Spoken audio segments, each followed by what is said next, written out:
It's Super Bowl season. Go Pats. So let me say this as clearly as possible. Co-parenting is a team sport, even if you can't stand one of your teammates. In football, bad players get benched. In co-parenting, you don't get to bench the other parent. One of the biggest mistakes that we see in custody cases is that co-parents treat each other as rivalries or sometimes even enemies rather than teammates. They're angry, they're hurt, and they just flat out don't trust the other parent. So they stop communicating. They start withholding time, and sometimes they even try to change the rules on their own. But when you play dirty against your co-parent, the court isn't watching them. They're watching you. So the only person who's really losing out on this game is your child. Over the next few minutes, I'm going to show you how to approach co-parenting like a pro, so you can protect your custody rights, reduce conflict, and keep your child out of the middle.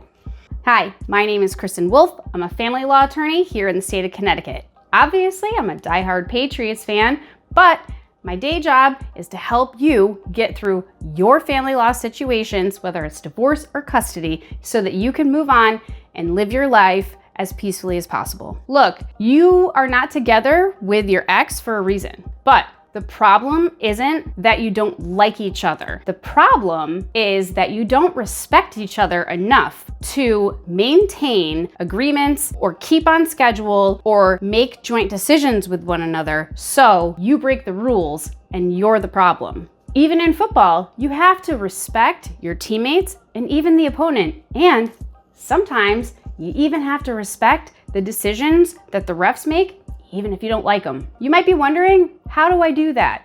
Well, here's some tips. First, let's keep on the sports theme. Kids' sports don't belong to one parent. They belong to the child. This means that practices, games, tournaments, these should be planned in advance so your child isn't caught between two schedules, and both parents should be able to attend. Absent a safety reason or some other reason that the court has deemed appropriate, both parents should be supportive of their kids' endeavors.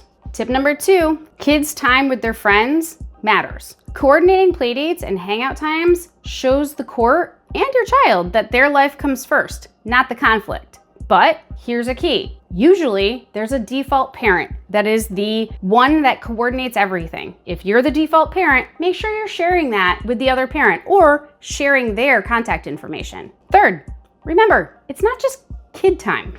Co-parenting also means making space for the other parent to do normal adult things like work events, family obligations, even downtime without using the kids as leverage. It's okay if your ex wants to spend time with their friends. There's nothing that says that parenting time in a co-parenting relationship means that you have to be glued to your child during your parenting time. It really should be natural. What would you do if you were together? You would be spending time with your friends. So if you're spending time with your friends and you are an intact family, then you should be able to spend time with your friends when you're not an intact family. Fourth, and this is an important one, holidays. Look, holidays are predictable stress points.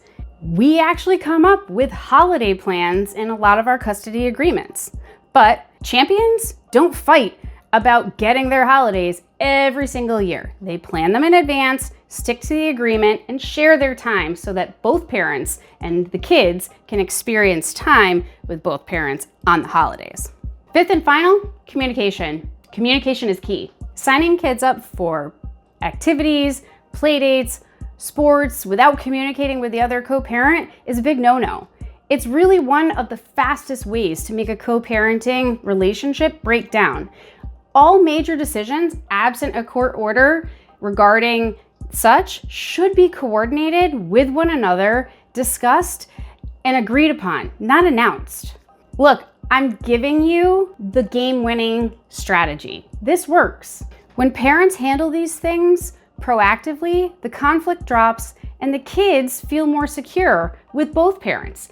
And the courts tend to see that this is cooperation instead of chaos. That's what a co-parenting relationship should look like. So if you're struggling in a co-parenting relationship and you're not really sure what to do, give us a call.